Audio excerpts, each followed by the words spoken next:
You are not on Earth. You are Earth. I know that might sound strange, maybe even uncomfortable. We've been taught our whole lives to see ourselves as separate. Observers standing on a planet, temporary visitors passing through, individuals isolated inside our own skin. But what if that's the lie that's killing us? What if the reason we're facing ecological collapse isn't just about policy or technology, but about a fundamental misunderstanding of what we actually are? Welcome back to Druid Grove, my truest travelers. I'm Druid Dave, and today we're going to be discussing recognizing our role on Earth. I'm here to challenge something deeper than your recycling habits. I'm challenging the metaphysical assumptions that let you believe you can be separate from a dying planet, the philosophies that tell you there's an observer, a soul, a true self that exists apart from the material world. There isn't. And here's the thing. Recognizing that isn't depressing, it's liberating. Because once you understand that you are a temporary process of Earth itself, environmental destruction stops being someone else's problem. It becomes incoherent to harm the very system you're made of. Today we're going to explore what it means to recognize our role on Earth, not as owners, not as visitors, but as processes within a larger process. We'll draw on quantum physics, systems theory, process philosophy, ancient Celtic wisdom, and environmental science to understand why this shift in perspective matters.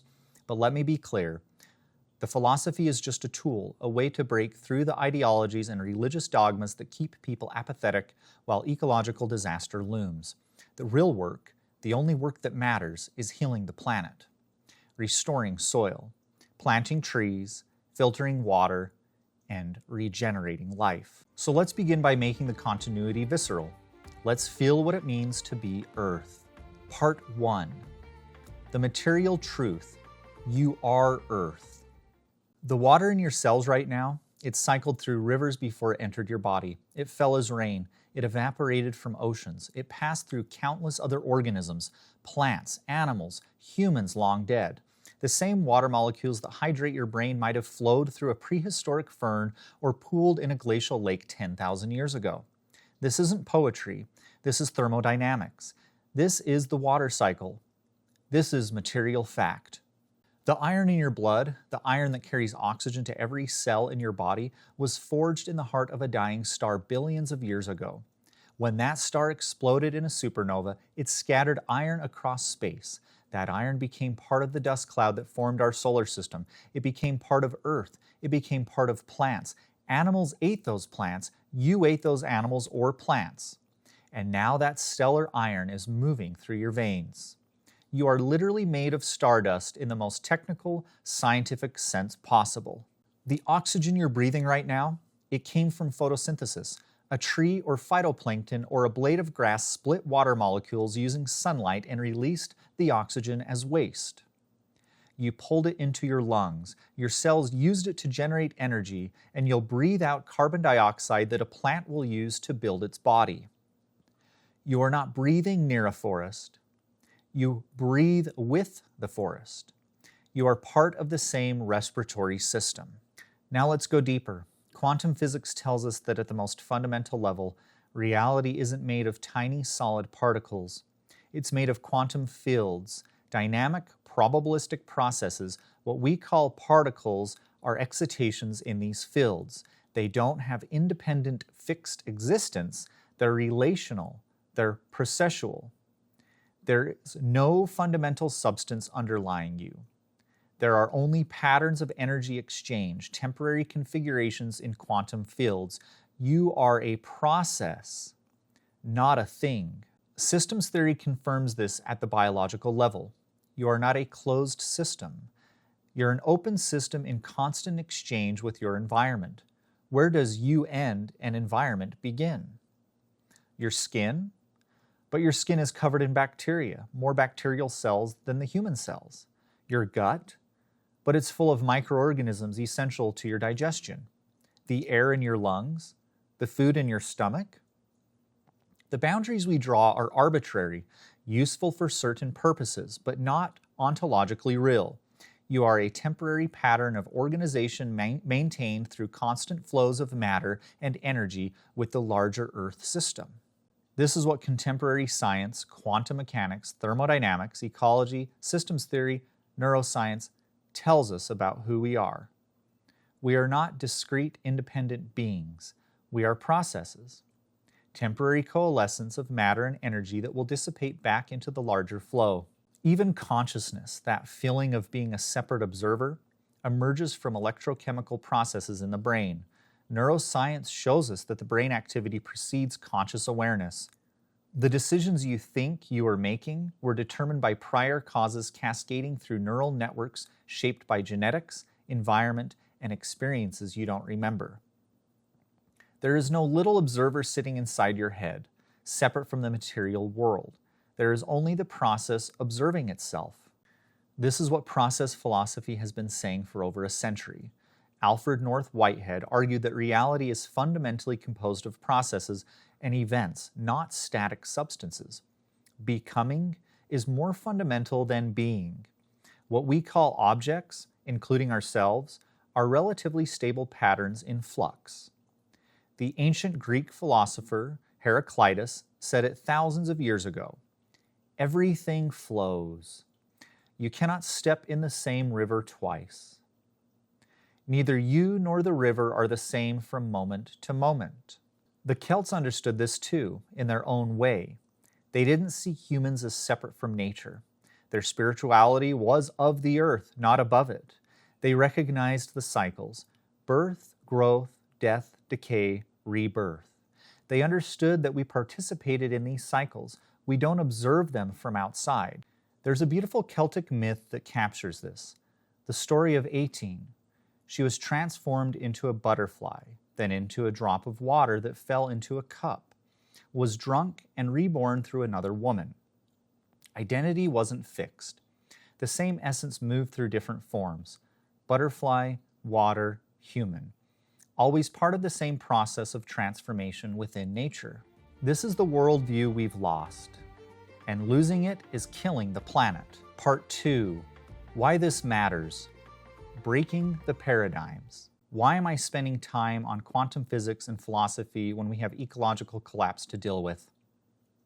Because the philosophies people carry in their heads determine what they're capable of doing. And the dominant paradigms right now are making people complicit in planetary destruction through sheer incoherence. Let me break down the paradigms I'm challenging. First, substance-based metaphysics. This is the assumption that reality is made of enduring things with fixed identities: rocks, trees, animals, you, all treated as discrete objects that persist through time. This makes it easy to think of Earth as a collection of resources, things you can extract, own, use up, things separate from you. But if reality is processual, if you and the forest and the river are all temporary patterns in continuous flux, then extraction becomes self-harm. You can't use up the river without using up yourself. You're part of the same flow. Second, anthropocentrism. The assumption that humans are the center of value, that nature exists for human use, that we stand above or outside the web of life. This is embedded in most Western religions. Humans given dominion over Earth, humans possessing immortal souls, while animals are just biological machines. Salvation meaning escape from the material world to some transcendent realm. But systems theory shows us we're subsystems within the Earth system.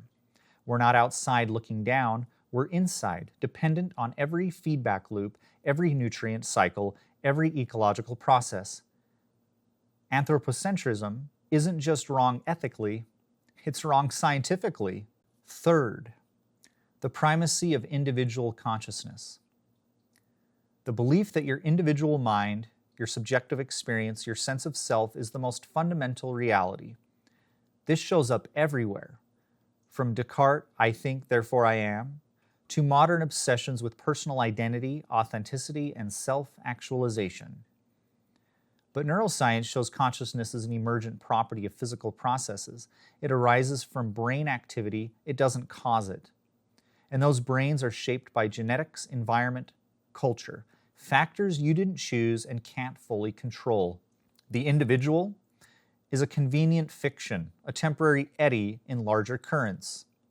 When you believe the individual consciousness is primary, you can care about your well-being while ignoring planetary collapse. But if you recognize you're a process of Earth, your well-being is planetary well-being. Fourth, transcendent spirituality. Any worldview that locates ultimate meaning, purpose, or identity beyond the material world.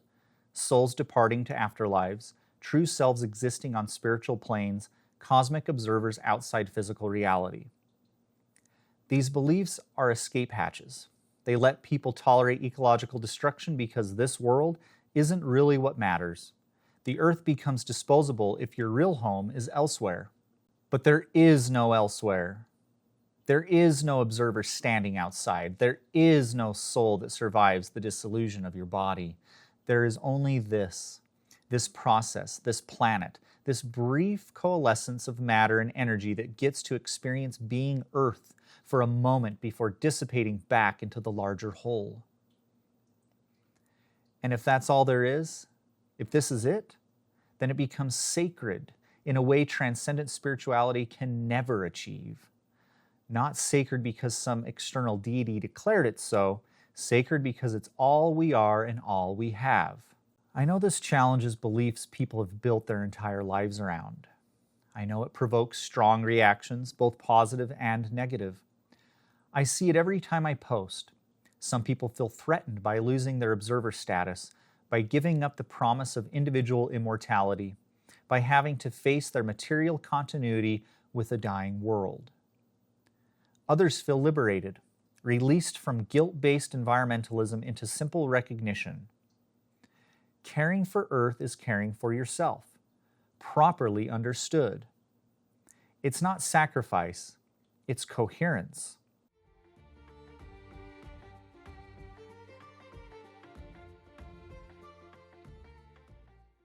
So if you're Earth, what does that mean for how you live? It means stewardship isn't a burden. It's not some altruistic duty where you sacrifice your interests for the environment. It's recognizing what you actually are and acting accordingly. When you plant a tree, you're not helping something external. You're participating in the respiratory process you're already a part of. That tree will generate oxygen you might breathe. Its roots will stabilize soil that filters water you might drink. Its presence will cool air that flows over your skin. When you regenerate soil, adding compost, stopping erosion, restoring microbial life, you're strengthening the foundation of the food web you depend on. Healthy soil grows healthy plants. Healthy plants feed healthy animals. Healthy ecosystems regulate water, sequester carbon, maintain climate stability. When you clean up garbage, filter water, restore habitat, you're not being a good person.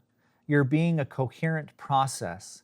You're acting in alignment with what you are, a temporary pattern of Earth, maintaining the larger pattern it's a part of. The Celts understood this through ritual. Their festivals marked the turning of seasons: Samhain, Imbolc, Beltane, Lughnasadh. These weren't arbitrary celebrations.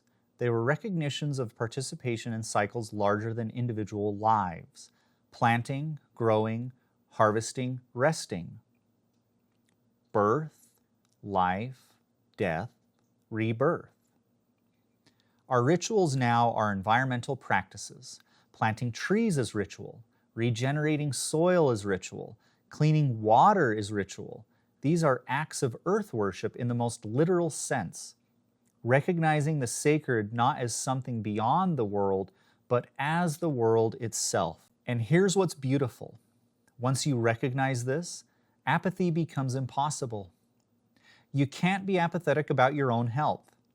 You can't watch part of yourself die without feeling the need to act.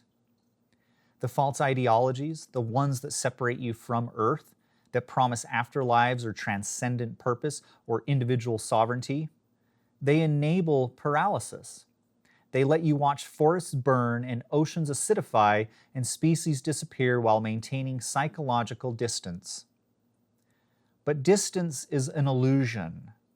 You are in this, you are of this, and that means you have a role.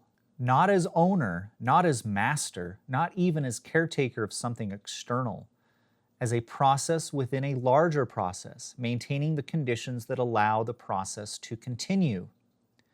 We are stewards, not because someone appointed us, but because we're part of what needs stewarding. The health of the earth is our health. The renewal of earth is our renewal.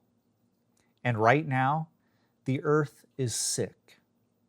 Climate destabilizing, ecosystems collapsing, soil depleting, water contaminating, species vanishing at rates not seen since the last mass extinction. This isn't happening to some external object.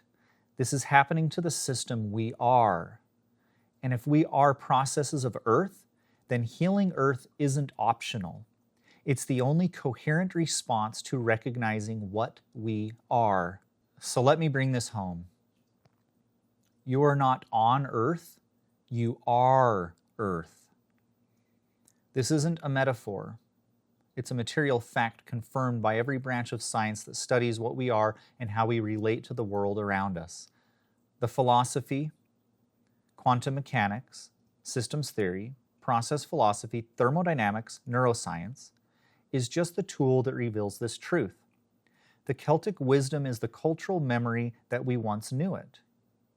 But the point isn't philosophy. The point is action. Recognizing our role on Earth means recognizing we are stewards by nature, not by choice. We maintain the system we're a part of, or we degrade along with it. So what can you do? Start small, start local, start today. Compost your food waste, return nutrients to the soil instead of sending them to landfills. Plant native species, restore habitat for pollinators and wildlife you share space with. Conserve water. The water is your body extended. Treat it accordingly. Pick up litter. The plastic in the ocean is the plastic in the fish, is the plastic in your body. There is no away to throw things. Support regenerative agriculture. Demand that food systems heal soil instead of depleting it. Reduce consumption. Every product required extraction, energy, resources. Use less, waste less. And most importantly, recognize. See yourself clearly, not as an isolated consciousness observing from outside, but as a temporary pattern of Earth, briefly aware, briefly capable of participating in healing or harming the larger process you're a part of. This is our role, not to transcend Earth, but to be Earth, to be good stewards of the process we are. The planet doesn't need saving by external heroes. It needs participation by the processes that compose it, by us. So let's participate, let's heal, let's recognize what we are and act accordingly. Thank you for watching. If this resonated, share it. If it challenged you, sit with that. And either way, go outside, touch soil, drink water, breathe with the trees, feel the continuity. You are Earth. Now live like it. And remember, light only shines while facing the darkness, and the peak of being is simply being. Until next time, I'll talk to you later, y'all. Have a great week. Peace out.